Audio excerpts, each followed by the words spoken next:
Buenas noches, estamos en Odisea Argentina. Buenas noches, Nicolás, ¿cómo estás? Hola, Carlos, ¿cómo te va? Muy bien. Bueno, hoy vamos a tener tres invitados.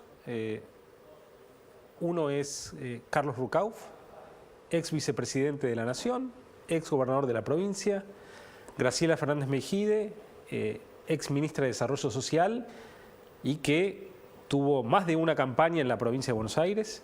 Va a estar también con nosotros Sebastián Galiani, ex compañero mío de la facultad, gran economista. Gran antecedente ese. Sí, sí. Ya con eso no necesitamos gran presentación. amigo, gran economista, profesor de la Universidad de Maryland, profesor visitante de la Universidad de San Andrés, que sabe muchísimo sobre programas sociales, pero también vibra cuando habla de macroeconomía. Entonces vamos a tratar de que nos ayude a mezclar la macroeconomía de los próximos 2 años con cómo está la Argentina en términos de lo que se puede hacer para morigerar las cuestiones de pobreza en la Argentina, programas sociales, etc. Dicho esto, bueno, el sesgo de los invitados, por lo que ves, tiene mucho de provincia de Buenos Aires. El programa va a estar muy enfocado en esa cuestión y me parece que eso ya nos lleva a entrar de lleno en el tema. Sí, bueno, yo creo que esa selección de los invitados es deliberada porque nos proponemos hacer un análisis de qué significa la provincia de Buenos Aires hoy en la política argentina. Durante la última semana, desde las primarias de hace 2 domingos, se habló de muchas novedades que hubo en la elección. Una derrota del gobierno en la provincia de Buenos Aires, en otras provincias, la aparición de un nuevo núcleo no peronista en la capital federal, con ramificaciones en el interior del país. Yo creo que esas fueron todas rupturas respecto del orden anterior. Sin embargo, me parece que hay una continuidad, que ese es donde queremos poner el foco. Y esa continuidad es que hasta que se diga lo contrario, el centro de la discusión de poder va a estar dada en la provincia de Buenos Aires. ¿Por qué? Bueno, porque daría la impresión de que, por lo menos hasta tanto se constituye otra fuerza política con algún candidato del interior, hoy el poder está discutido entre el gobierno nacional y Massa, y el gobierno nacional en la figura de Cristina Kirchner o en la figura de Scioli tiene su principal asentamiento en la provincia de Buenos Aires. Yo creo que esto es un fenómeno de extraordinaria relevancia, que es uno de los rasgos principales que adquiere la vida pública argentina a partir del año 2001. Es decir, si uno analizara lo que fue la historia de la Argentina moderna, por decirlo de alguna manera, la Argentina que nace con Roca, sí, o que se constituye alrededor de Roca, esa Argentina fue una especie, se constituye geográfica e institucionalmente a partir de una alianza de gobernadores del interior, de provincias del interior, que federalizan la aduana, federalizan la ciudad de Buenos Aires, le ponen hormonas al Estado federal, lo constituyen, para en alguna medida encuadrar, disciplinar o contener a la provincia de Buenos Aires. ¿Y eso sigue siendo así? No, a mi juicio ese es el diseño que cambia en el año 2001. Si vos me decís cuál fue el cambio más importante del año 2001 en la Argentina, es que esa configuración se transformó. ¿Por qué? Porque a partir del acceso al poder de Duhalde, y los Kirchner en esto son discípulos absolutos de Duhalde, ha habido una alianza de la provincia de Buenos Aires con el Estado Nacional o una captura del Estado Nacional por parte de la provincia de Buenos Aires, y eso se refleja en la política fiscal. Es decir, desde el 2001 en adelante, sobre todo por la vía de las retenciones, el Estado Nacional extrae de los sectores más dinámicos de la economía, los sectores más abiertos de la economía, si querés el complejo agroindustrial, recursos muy importantes para volcarlos en forma de subsidio en el área metropolitana, de tal manera que nosotros podamos pagar más barato el transporte, más barata la educación. Te agregaría, Carlos, algunos subsidios, sí, que no se ven. Es decir, la economía argentina, muy proteccionista, especialmente en los últimos años, genera muchísimos subsidios desde los consumidores al importar un montón de productos, al consumir un montón de productos a precios superiores a los internacionales, básicamente generando recursos para sectores económicos localizados en gran medida en la provincia de Buenos Aires. O sea, no solo hay que mirar el costado fiscal para entender la transferencia de recursos del interior a la provincia de Buenos Aires. Bueno, entonces, en síntesis, tomando esto que acabas de decir, mi idea es que Massa puede ser muy novedoso en muchos aspectos, pero expresa una enorme continuidad en este aspecto que es, a mi juicio, estructural. Y me hago la pregunta, o te hago la pregunta, de si no determina en alguna medida la visión de la economía, la programación del país, el proyecto que puede tener para la Argentina, que el dirigente político que encabeza ese proyecto tenga que buscarse los votos en la provincia de Buenos Aires o en el conurbano bonaerense y no en otra geografía. Bueno, es muy interesante porque la cuestión fiscal de la provincia de Buenos Aires, post-2001, ha atravesado por varias etapas. La provincia de Buenos Aires perdió recursos en el año 87 cuando se negoció la ley de coparticipación. En el gobierno nacional y en la provincia compartían la gobernación y la nación el mismo partido político, el radicalismo. Y entonces la provincia aceptó ceder a manos de la nación recursos que luego eran transferidos de manera discrecional en la provincia. Luego, en el año 95, la provincia hizo un pacto fiscal en el cual cedió los recursos que había pedido Duhalde para ser candidato a gobernador en el año 91. Es decir, el Fondo de Reparación Histórica que le daba a la provincia el 10% del impuesto a las ganancias, en el 95 se congela en 650... Los recursos que no tomó el recaudo de pedir Scioli cuando fue candidato a gobernador. Así es. Esos recursos se congelaron en 650 millones de pesos en el año 95 y el excedente entre el 10% de ganancias y esos 650 millones de pesos hoy se distribuyen en otras provincias, algunas de las cuales hoy están cobrando por el Fondo de Reparación Histórica más que la provincia de Buenos Aires, por ejemplo Córdoba. Ahora, hasta el año 2010, el gobierno nacional subsanó ese defecto, es decir, la licuación del fondo del conurbano con transferencias discrecionales desde el gobierno a la provincia que se interrumpen a partir del año 2010. En el año 2010 la provincia recibió 10.000 millones de pesos, que a valores de hoy serían 17.000 millones de pesos. En el año 2012 la provincia recibió nada más que 2.000. Entonces, a ver, repetí las cifras. De 17.000 que recibía en el año 2010, en el año 2012 recibió nada más que 2.000. Es decir, la provincia fue sometida a un ajuste fiscal de naturaleza merkeliana. La provincia de Buenos Aires vive en Grecia, es decir, donde los alemanes no quieren transferir recursos. Bueno, Cristina Kirchner dijo que su modelo de país era Alemania. En alguna medida entonces lo logró. Sí. Es la Merkel del griego Scioli. Y está sometiendo a la provincia de Buenos Aires a un ajuste fiscal sin precedentes en una provincia que hoy tiene el gasto per cápita más bajo en salud, en seguridad y en educación, cuando las necesidades básicas insatisfechas de la provincia son promedio país. Es decir, la provincia de Buenos Aires no es una provincia ni de las ricas ni de las pobres, representa un promedio de la nación. Bueno, me llevas a pensar dos cuestiones políticas y vamos a los invitados. Primero, no sé si Insaurralde sabrá todo esto, porque es muy probable que Insaurralde esté pagando un costo enorme en su campaña por estos problemas que muy probablemente no sé si los tiene tan presentes. Y el segundo punto en el que me haces pensar es medio ociosa la pregunta de si Scioli se separará o no de Cristina, digamos. Scioli, por lo que estás diciendo, está condenado a vivir o morir ahí. Pero de esa casa no puede salir. Puede ser. Ahora, al menos que renuncie a la gobernación. Scioli ya está condenado como si se hubiera apartado del cristinismo hace un año. O sea, tiene los perjuicios y no los beneficios de estar. Y su apoyo a la campaña nacional en estos últimos 3 meses le ha reportado 0 pesos. Bueno, vos nos dirás después cómo siguen las cosas para adelante y nuestros invitados también. Bueno, o lo dirán los invitados. Excelente. Vamos a hablar con ellos. ¿Cómo están? ¿Cómo estás, Graciela? ¿Qué tal? Bien. Hola, Carlos. Buenas noches. Traje la bola de cristal. Me parece fantástico. Estamos con dos invitados que conocen mucho de este tema que estamos hablando, entre otras cosas porque les tocó competir en el año 99 por la gobernación de la provincia de Buenos Aires. Yo no sé si ustedes recuerdan esa competencia, digo los televidentes, ustedes dos seguro que sí, pero si no la recuerdan vamos a recordarla un instante.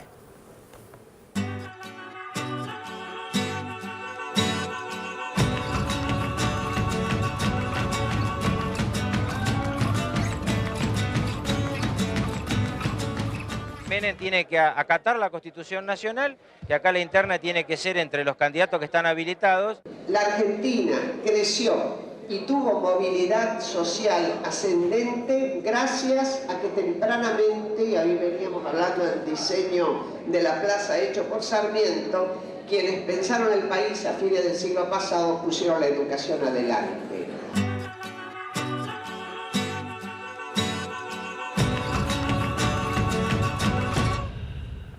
Bueno, yo lo escuchaba a Nico recién hablar de lo que sucedió con la peripecia fiscal de la provincia de Buenos Aires. Él planteó que a partir del año 95 hubo prácticamente un congelamiento del ritmo de transferencias que había desde la nación a la provincia y te tocó 4 años después a vos hacerte cargo de ese potro. Un congelamiento de los mecanismos automáticos. La provincia pasó a estar sujeta a la voluntad de la nación. Un congelamiento del fondo del conurbano que le daba una enorme autonomía al gobernador respecto del Estado políticos nacional. Es importantísimo. Claro, porque lo que pasa es que Duhalde pensaba que iba a ser presidente, ¿no? Claro. Entonces quería seguir conduciendo la provincia de Buenos Aires de la nación. Yo creo que una cosa interesante de la descripción de ustedes es que ahí está la respuesta a una pregunta que vos me hiciste el otro día. ¿Qué va a hacer Cristina? Yo creo que Cristina va a hacer un acuerdo de fondo del conurbano con Scioli y se va a poner ella de candidata a gobernadora. ¿Escucharon? Hay que anotar, ¿eh? Se va a dotar de un mecanismo automático como el que no dotó a Scioli para disfrutarlo. Para tener un lugar de poder desde donde amenazar al gobierno que siga, porque el tema de la retirada inevitable de la presidencia de Cristina no tiene ninguna explicación que no sea que tenga que retener un pedazo del poder. Y se va a enfrentar frente a una alternativa muy compleja siempre para un peronista, que es que venga después otro peronista.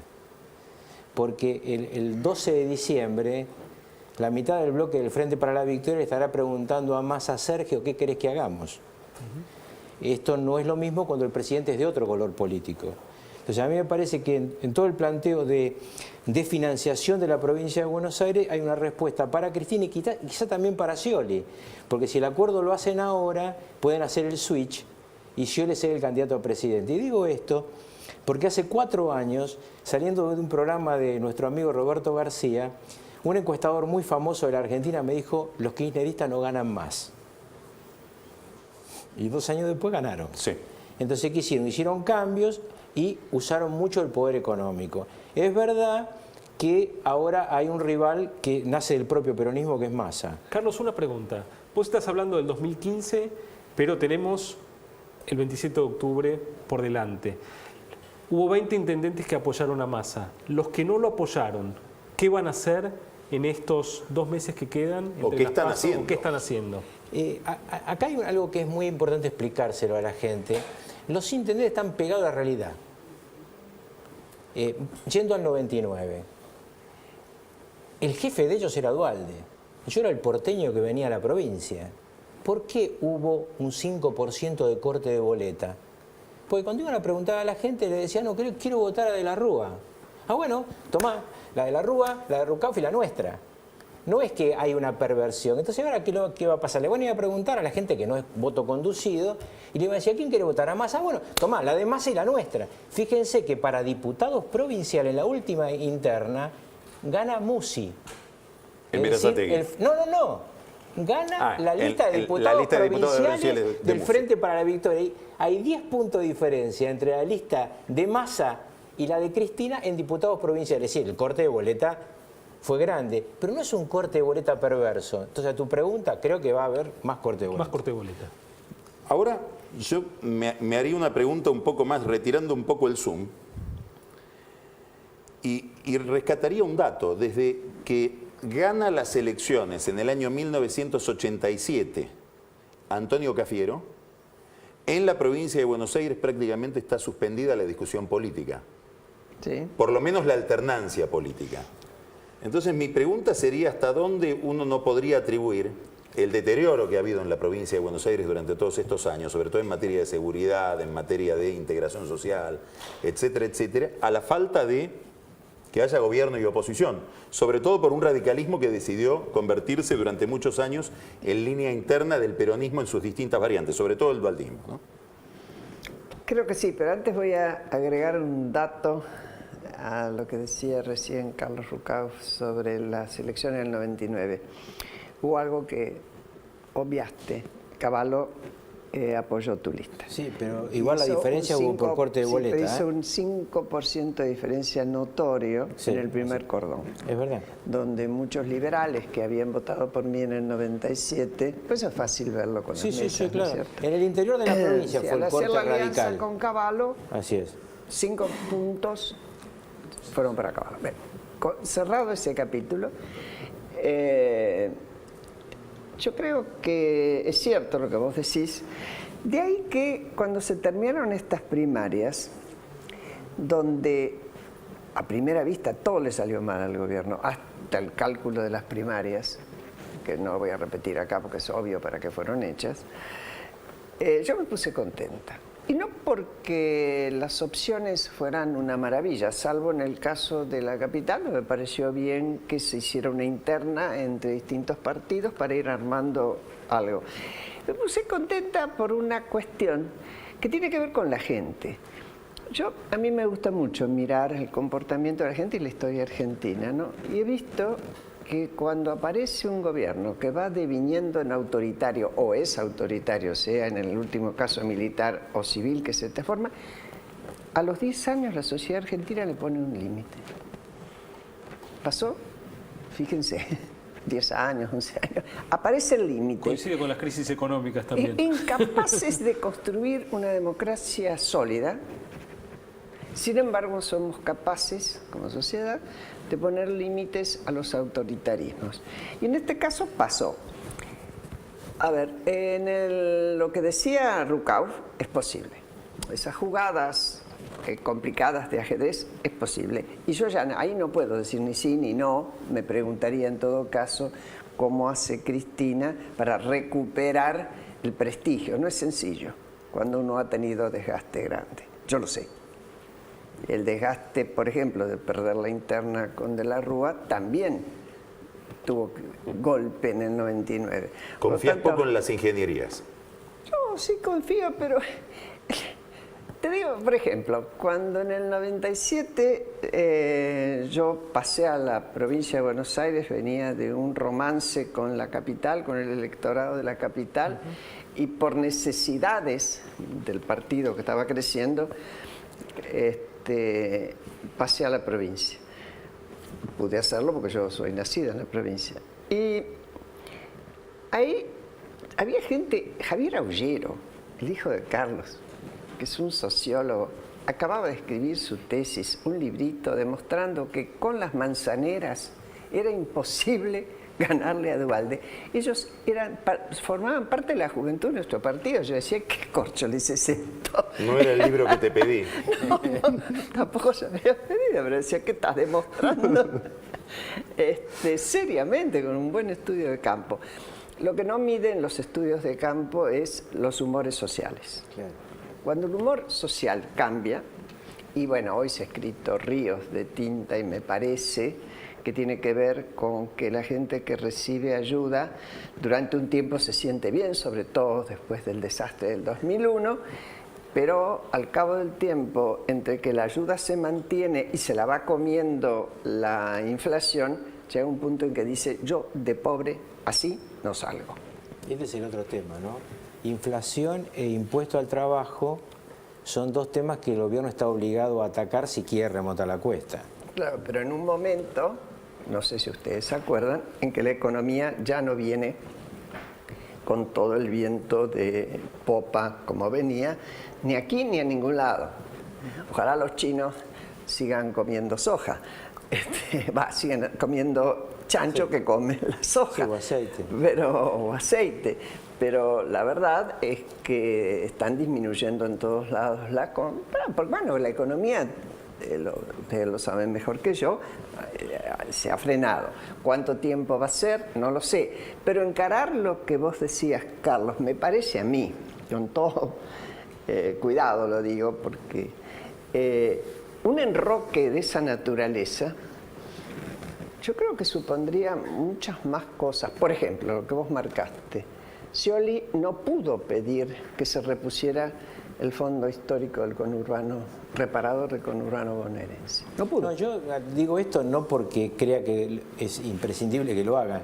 Digo porque a la pregunta del otro día de Pañi sobre ¿tiene alguna maniobra el gobierno? Yo decía, tiene que cambiar su política económica, tiene que pelear contra la inflación, tiene que acabar con el impuesto al trabajo. Ahora, 4 años atrás, cuando pierde Kirchner, agarran la asignación universal por hijo, que era una propuesta de Lilita Carrió, del radicalismo, y la convierten en una bandera y la ponen. Entonces, yo digo, a mí me parece que es un grave error dar por terminado este ciclo, porque es una forma de no estar precavido hacia alternativas, como también creo que va a empezar a construirse una alternativa radical socialista que no vemos desde hace años. Ahora vamos ahí, ahora te hago una pregunta. Si uno mira la provincia de Santa Cruz, sí, por lo que significa para el kirchnerismo, como una especie de reducción a escala o de laboratorio donde se ponen de manifiesto los comportamientos y las estrategias que puede tener Cristina para un proceso sucesorio. Lo que uno ve ahí es que la estrategia de ella fue la derrota del peronismo antes que el triunfo de un peronista que no sea propio. Pero eso está claro, pero el tema es que ahora lo que se va a jugar es ella. Además yo agregaría una cuestión, ahí el costo simbólico es muy alto, porque la lista que salió tercera es nada más y nada menos, estaba liderada y patrocinada por el líder de la Cámpora. Sí. Es decir, es comerse, bueno, literalmente es comerse los propios hijos. Claro, ahora mi pregunta es si no es un tipo de liderazgo que prefiere la derrota del propio partido si ese partido está titularizado por otro. Es decir, mi pregunta concretamente es si en Cristina no habrá algo parecido a lo que hizo Menem en el 99, que fue diseñar una estrategia que contribuyó muchísimo al triunfo de la Alianza. Yo creo que la Alianza construyó una esperanza y lo que ganó fue esa esperanza, más allá de las maniobras de los dirigentes. El tema es, acá tenés vos un jefe político del peronismo que seguramente va a controlar el peronismo de la provincia de Buenos Aires, sobre todo si Scioli no hace el switch con ella, porque... Que es Massa. Y claro, Massa construye a partir de una experiencia muy parecida a la del comienzo de la democracia de Duhalde. Es decir, es un primus inter pares de intendente que empieza a construir con una ventaja que es construye territorio y tiene carisma. Pero, ojo, si vos analizás... ¿Y tu idea es que al día siguiente de ganar pide la conducción del partido, por lo menos en la provincia de Buenos Aires? No creo que sea tan tonto, no. ¿Por qué? Porque ¿Por qué sería tonto? Él no va a asumir el riesgo de conducción porque le quedan 2 años. Entonces, ni va a agarrar la presidencia de la Cámara de Diputados, ni va a agarrar ningún lugar donde le digan la gente, bueno, haceme algo. Él va a seguir diciendo, ¿por qué no lo hacen? Hasta que me toque. Lo que creo es que acá aparece un jugador importantísimo, que es esto que ha pasado en la ciudad de Buenos Aires. Si en las primarias dentro de 2 años, radicales, socialistas, ARI, etcétera, arman paso a nivel nacional... Se logran darse la misma regla que en la ciudad de Buenos Aires para constituir el UNEM. Van a ser una fuerza política muy importante, porque ella recordaba el tema de la interna entre De la Rúa y ella, que en realidad tenía que haber formado la fórmula de la Rúa-Meijide, que hubiera sido una fórmula que seguramente no hubiera terminado como terminó el otro gobierno. Eso después te lo voy a preguntar. No, yo digo porque ella no hubiera renunciado, me parece por temperamento. Pero en todo caso, a lo que yo voy es que este funcionamiento de la interna prestigió mucho a la Alianza, porque Alfonsín se da cuenta de que en provincia de Buenos Aires no era lo mismo que 2 años antes, se baja del caballo y empieza a armar lo que es la alianza. Y esta alianza tiene como construcción central la posibilidad de tener un candidato en provincia de Buenos Aires, que era ella. Que este es para mí, en la Alianza Radical Socialista posible, el problema que tienen hoy. Hoy no tienen un candidato de peso en provincia de Buenos Aires, pero en el resto del país lo tienen. Vos pensás que en la ciudad de Buenos Aires, parte de los que aparecen en esta interna de UNEN puede ser candidato a jefe de gobierno muy fácilmente. Doy 2 nombres, Pratgay o este chico Lustó, que tienen apariencia de gestión, de que saben de lo que se trata, más el hecho de que a lo mejor en octubre, si siguen así, le ganan al macrismo, porque yo no veo mucho motivo, quizá Pino no agarre todos los votos que agarró, por ejemplo, Terraño, etcétera. Pero me parece que Lilita va a agarrar todos los de las otras listas. Si Pratgay es candidato a legislador local, cosa que veo difícil hoy, hasta por razones emocionales, pero si Carrió consigue incorporar a Pratgay, lo cual implicaría primero desagraviar a Pratgay, y armar una fórmula donde Pino esté compensado por Pratgay, yo si soy Macri, estoy asustado. Bueno, lo que pasa es que Macri expulsó la posibilidad de la alianza con el peronismo. Este asesoramiento que él tiene de que no hay que hacer alianza con el peronismo. Durán Barba. Acuérdense que cuando empezó aparecía Labaña como posible candidato. Labaña es un hombre que tiene 60% de imagen positiva en la ciudad de Buenos Aires. Apareció Redrado, apareció Lustó. Labaña y Redrado terminaron con Massa y Lustó terminó con Lilita. Digo, realmente lo de Macri en Capital es una cosa increíble. Lo que dice Rucauf me lleva a que te preguntemos lo siguiente. Si vos tuvieras que hablar con Carrió, con Sanz, con Wiener, a la luz de la experiencia, con Cobos, a la luz de la experiencia de lo que fue la alianza, como construcción política y como experiencia de gestión, ¿qué balance haces de esa historia? ¿Y qué les dirías? Yo la volvería a hacer con la sabiduría que da las circunstancias y además no hay que olvidarse que en el 2001, además de los problemas subjetivos que había de debilidad, de la renuncia de Chacho, etcétera, etcétera, estaban los objetivos. No entraba un peso, ¿no? Entraba un peso, había ganado Bush y había dado la orden de no prestar un solo peso a los países emergentes con deudas, y ese era nuestro caso, donde Menem se endeudaba. Bueno, exactamente, claro. No llegaba ni a $100 la tonelada, o andaba por ahí. Sí, sí. Entonces, hoy la circunstancia es distinta y nunca se repite la historia siempre igual. Como decía Carlitos Marx, que no era Carlitos Pañi ni el otro. Primero ahora, es tragedia, después es farsa. Está bien. Y una de las grandes diferencias la señalaba recién Carlos Rucauf, y no sé qué reflexión te merece. Hay un agujero enorme en la provincia de Buenos Aires para toda esa construcción. Tienen fuerza en Córdoba, tienen fuerza en Santa Fe, en la capital. Además hay una cosa. En Mendoza. En Mendoza, en el norte han demostrado tener más de lo que uno suponía. ¿Cómo se construyó el peronismo? Por favor, ayúdame, Carlos. No es que apareció el peronismo como una fuerza que vino de Marte. Fueron alianzas. De hecho, era un movimiento, y esas son alianzas. Siempre son alianzas. Desde más avanzadas ideológicamente hasta las más conservadoras, las provincias del interior, que hoy tienen líderes peronistas, eran conservadores, eran provincialistas, que se fueron inclinando. Es decir, no hay cómo armar fuerzas políticas como no sea con el material que tenés. El asunto es si tenés el coraje, las ganas, la fuerza y lo ves. Y si podés bajar los personalismos. Y aquel se va a herniar de hacer señas. No. Entonces están haciendo señas, tenemos que ir terminando el bloque. Les agradecemos mucho, fue muy interesante.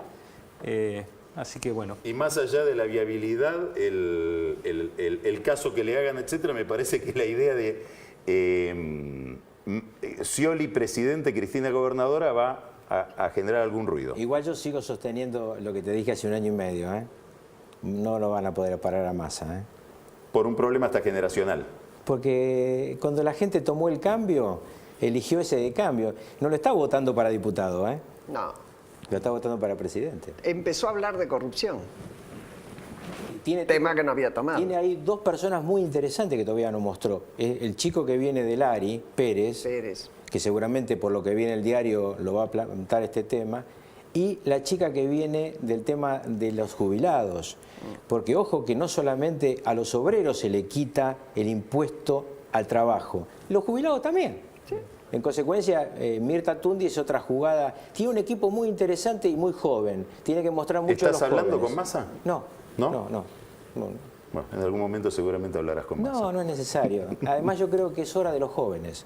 Los que ya tenemos unos años podemos opinar, pero que venga otra generación a gobernar Argentina, que aprenda, como decía ella, de lo que nos hemos equivocado y construyamos algo más joven. Bueno, muchísimas gracias. Gracias.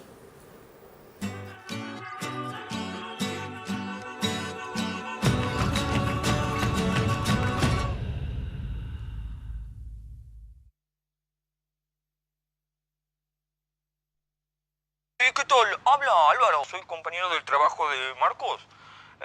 La verdad que sé que no debería meterme, pero bueno, lo veo tan bajoneado que pensé quizás si usted no querría devolverle el DVD, como para que vea alguna película. Sí, Álvaro, encantada. Dígale que venga cuando quiera. Así aprovecha a llevarse la colección de latitas, que se la acabo de sacar a la vereda. ¡Mis latitas! Claudia, ojo con la de Guaraná. ¿Se abolló la de Guaraná? Ok. ¿Vos querés que sea así? Uso, quiero viajes, me hago una escapada a Brasil y la consigo. ¿Estás ahí?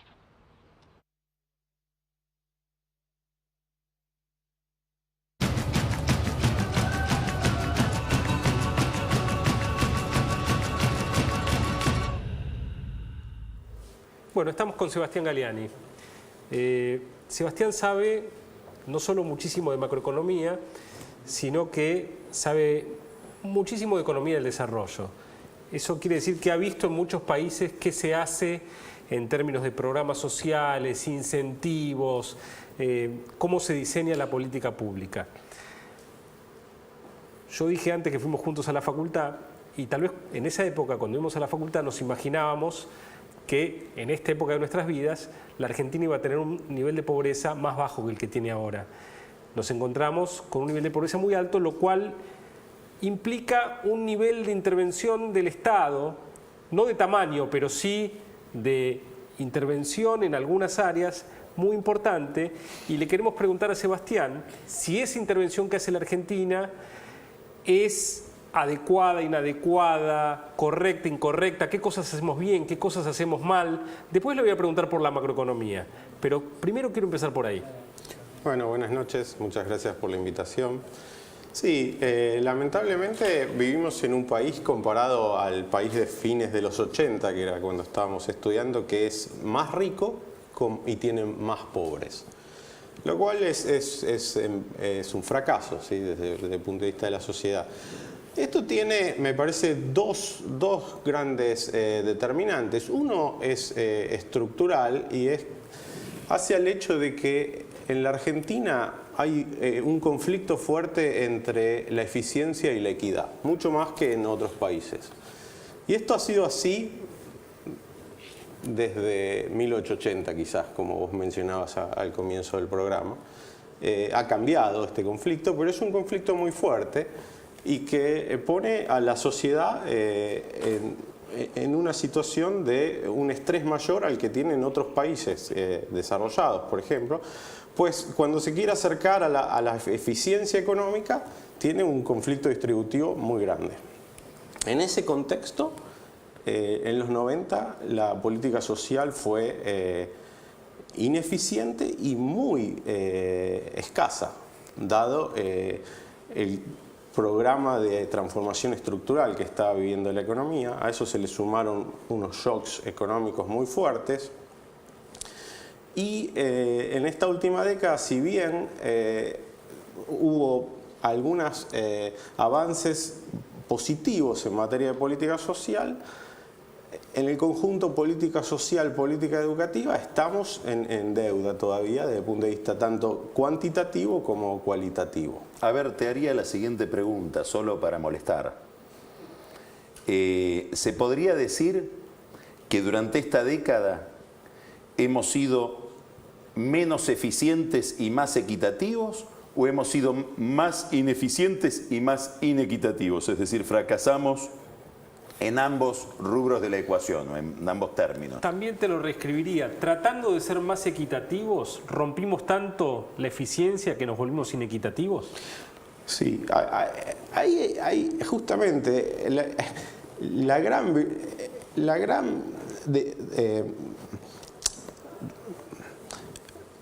gran desafío para la sociedad argentina es el de caminar por ese sendero donde se sacrifica un poco de eficiencia y se mantiene un equilibrio social. Y uno se puede ir hacia un extremo donde privilegia demasiado la eficiencia y la desigualdad y la pobreza genera una demanda que termina llevando a la economía a una situación de mucha ineficiencia como es la que está operando hoy día. Por falta de viabilidad política además de ese programa. Sí, sí.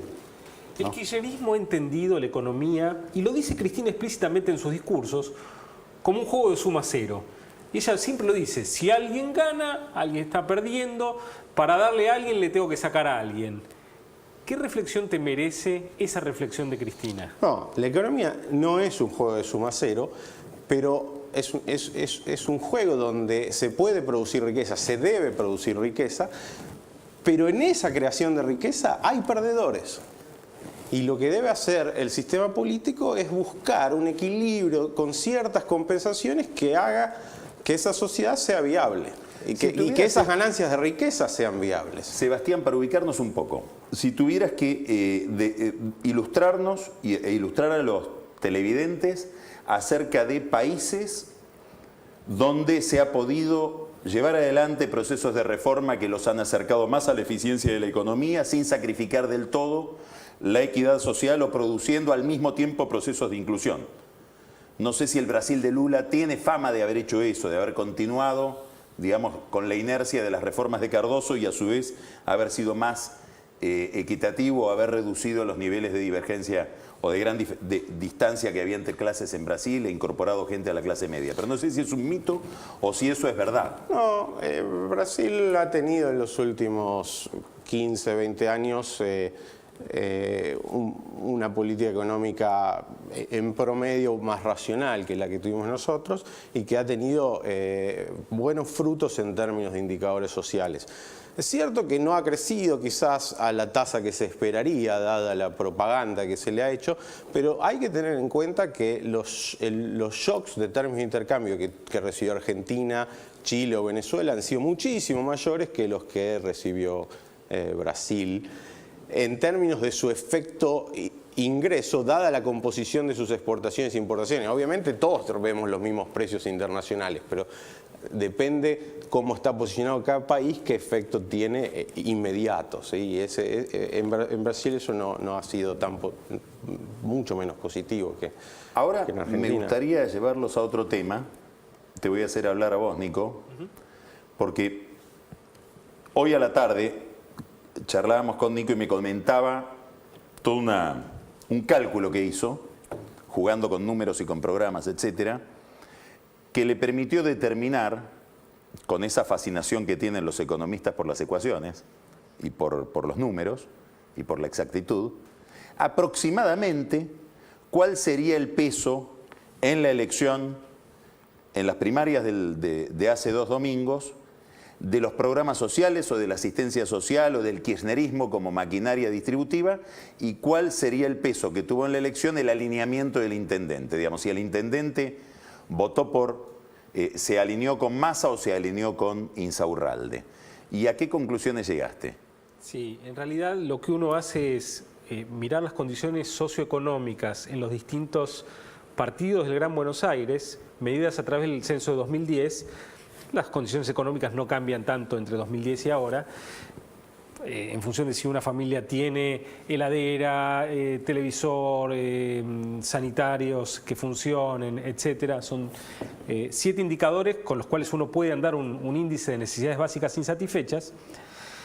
Y la realidad es que corriendo esas variables y si el intendente de la localidad apoyó o no al Frente para la Victoria o a Massa, uno puede explicar perfectamente el voto de la provincia de Buenos Aires. Es decir, a mayores carencias sociales, más votos para el Frente para la Victoria, y luego, ajustado por eso, que actúa como variable de control, si miro si el intendente apoyó o no al Frente para la Victoria, donde no apoyó el Frente para la Victoria, decrece en 11 puntos porcentuales en sus resultados. Es decir, cuanto peores condiciones básicas para los hogares, más voto para el Frente para la Victoria. Si el intendente apoya o no, le suma o le resta 11 puntos porcentuales. El alineamiento del intendente significan 11 puntos porcentuales, según tu modelo. Sí, lo cual nos dice un montón sobre lo que puede pasar en los distritos donde promuevan el corte de boleta de aquí a las elecciones de octubre.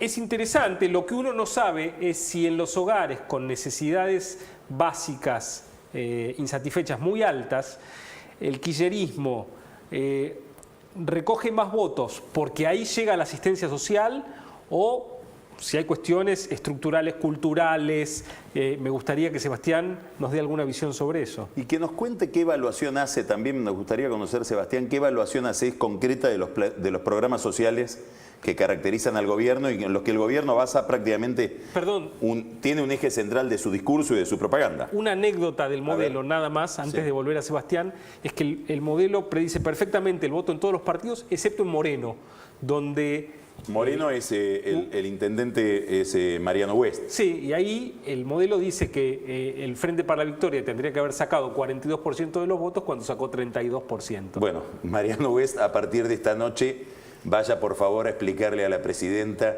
qué es lo que hizo. Un curso de estadística primero, señor, el modelo es insesgado. O que le explique un curso de estadística, o que rinda cuentas porque pesa el signo de interrogación del traidor. Sí. Sí, digo, hay dos partes en tu pregunta. La primera es que algún peso tiene, pero yo creo que no es lineal, ¿sí? No es 10 personas reciben un cheque, tengo 10 votos.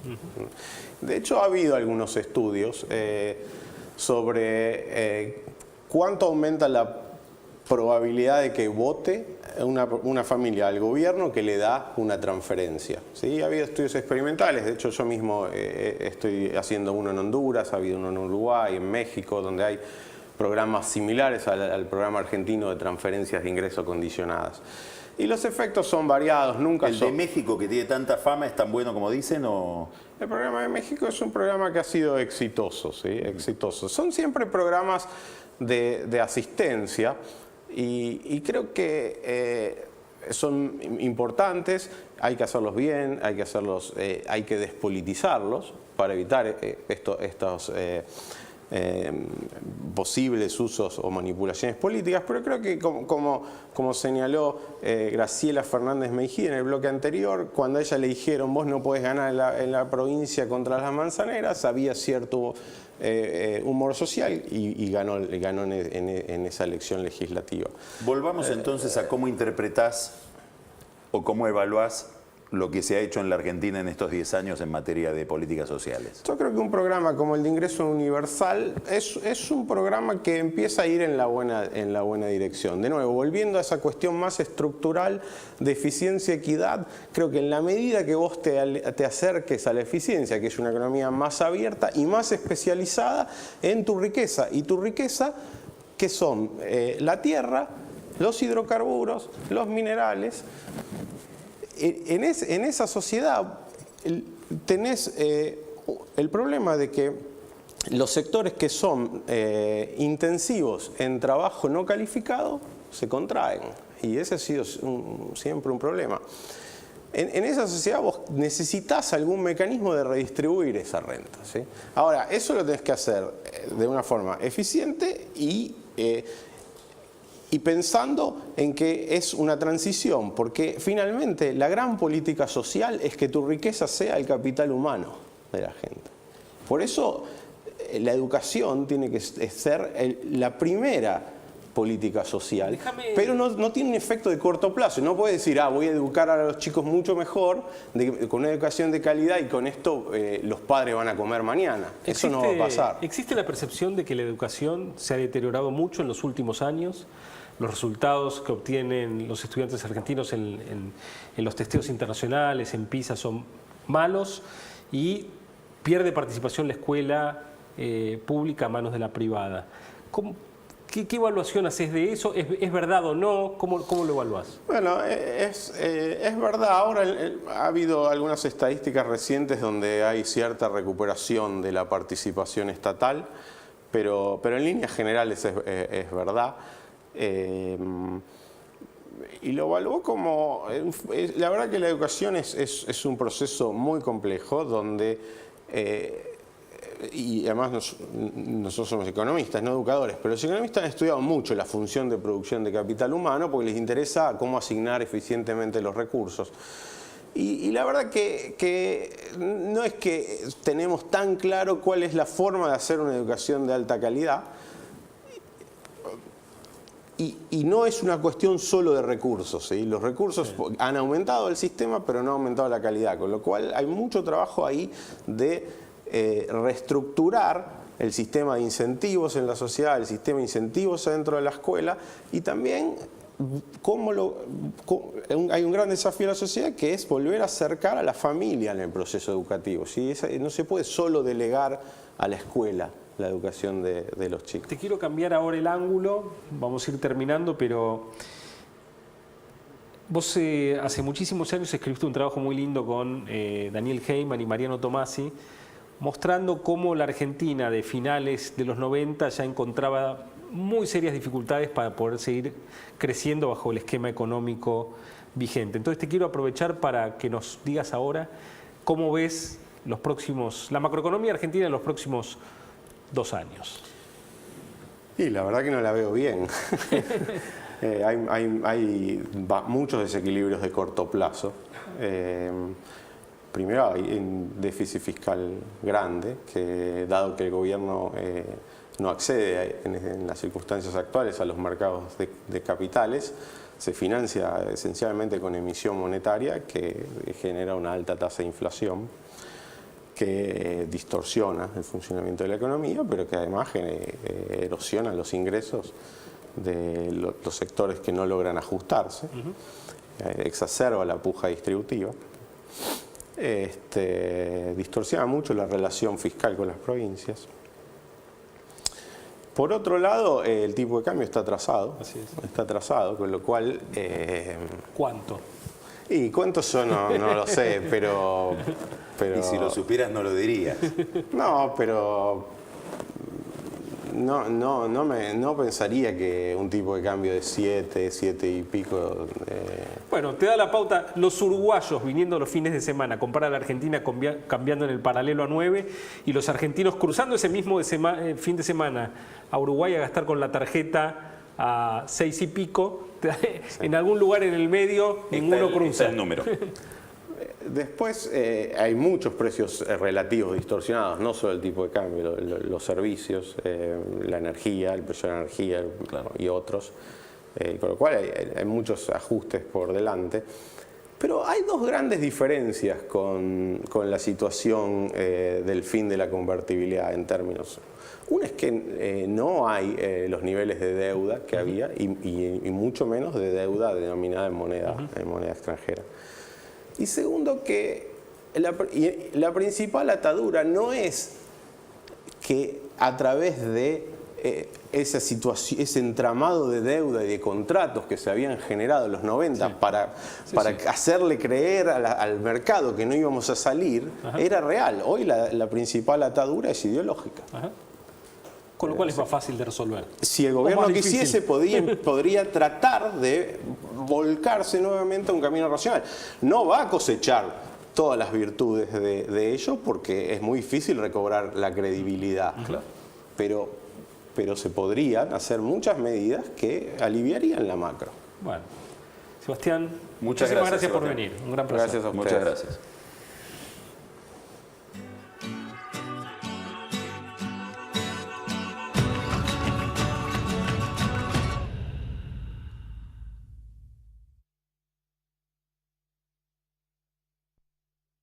Hola, llamaba para pedirte una napo con fritas, ¿puede ser? Marcos, no, me está llamando a mí. No te preocupes, ¿eh? A mí a veces también me pasa que por ahí quiero llamar a alguien y de pronto me encuentro marcando tu número. Pero te equivocaste, ¿no? No me equivoqué, Claudia. Si no es napolitana, puede ser lo que fuera, un plato de pastas, no sé. ¿Estás comiendo? ¿Yo? Te escucho masticar. ¿Estás masticando algo? No. No me camines. Estás comiendo pizza, Claudia. Compraste la cara que te gusta a vos, ¿no? ¿Usaste quiero? Mirá que tenemos hasta un 70... ¿Usaste quiero?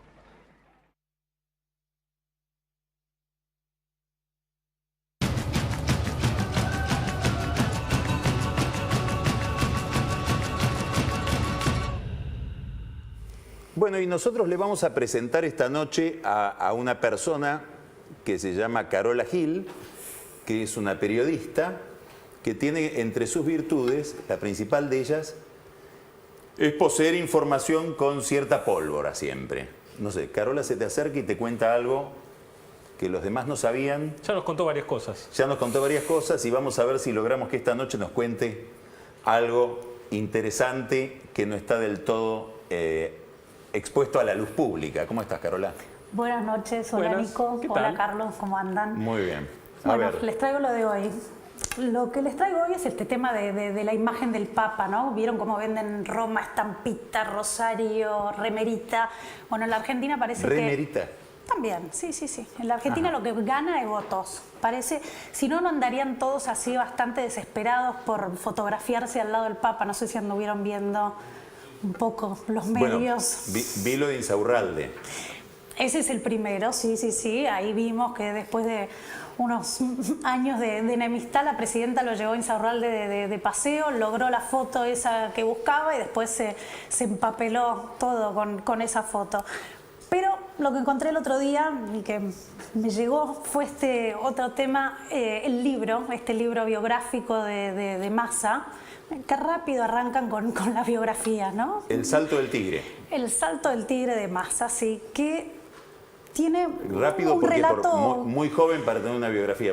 Sí, yo estoy por arrancar con la mía en breve, veo, ¿no? Porque hay que apurarse. Y en este libro cuenta cómo tuvo una experiencia así casi mística cuando escuchó el nombramiento, ¿no? de Francisco, y hay un parrafito acá que les quería leer del mismo libro, ¿no? Cuando ve el humo blanco que sale, Sergio Tomás sintió que el cuerpo se le desarmaba y comenzó a lagrimear sin poder contenerse. Ante la mirada de los jóvenes rafaelinos, sintió que algo había cambiado, como si esa fuera una señal que le indicaba que era tiempo de asumir responsabilidades. Y ahí parece que... Me pone la piel de gallina, ¿eh? Se emocionó mucho. Notable, ¿no? Si pensamos que esta es una feliz conversión, ya que según me cuentan, unos años atrás, cuando era jefe de gabinete, fue el mismo Massa que junto con unos empresarios, así me dicen, del rubro de la construcción y la aviación, y gente de influencia en el Vaticano, de hecho, un obispo de zona norte, no de San Isidro, de zona norte, que se ofrecen a, digamos, traer la cabeza de Bergoglio en un plato. No estiremos tanto la metáfora bíblica, pero algo por el estilo. Es un poco violento. A ver, mejoremos la metáfora. No se llevaba también Bergoglio en esa época. Pero reemplazarlo Parecía a Bergoglio del arzobispado. Sí, parecía que la intención era eso, pero por suerte esto se filtra en algún momento y llega a oídos del propio Bergoglio, que llega a tiempo a actuar y, bueno, evidentemente terminar a donde termina. Años después, ya como el Papa Francisco, muy recientemente, este mismo obispo lo visita y lo saluda en la plaza de San Pedro, y cuando llega de vuelta de su viaje escribe en su blog loas respecto al Santo Padre y elogiando específicamente la palabra es clemencia. Lo que dice es clemencia. Bueno, clemencia Sí. es lo que... Bueno, pero para que alguien tenga clemencia lo tendrías que haber ofendido antes, ¿no? Digamos, la clemencia es la respuesta Sí. a una ofensa, a un agravio. Tiene que ver con ¿Todos el los perdón, obispos sí. tienen blogs? No. Ah. A ver, obispo de zona norte con blog, No sé, yo no conozco muchos. dame 10 minutos y lo... Comenzando ya, sin repetir y sin soplar. No te podría decir cuántos, pero no creo que sean muchos, Pero bueno, viste igual como es este tema de la política, no importa mucho lo que hagan en el pasado, nadie muere del todo acá. En todo caso, viste, resucitan entre los muertos, como Lázaro. El de la Biblia, ¿eh? El de la Biblia, te digo. Aclaremos. Ya que conocés tanto del tema, ¿tenés idea de quién podría haber sido el candidato de Bergoglio en esta elección? Me inclino a Scioli.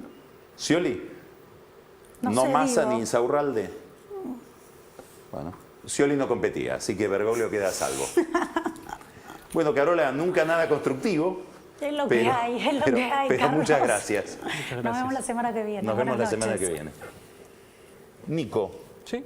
a una semana de las elecciones, una semana y un día, ¿cómo pensás que el gobierno reaccionó frente a las elecciones desde el punto de vista de la economía? Si es que hay algo para decir y si es que notás alguna reacción específica respecto de ese problema. Es muy temprano, pasó muy poco tiempo desde las elecciones hasta ahora. Si uno mira la semana pasada, han pasado unas pocas cosas que tenemos que mencionar. La primera es que fue la semana en la que el peso se depreció al ritmo más acelerado de los últimos meses, años probablemente.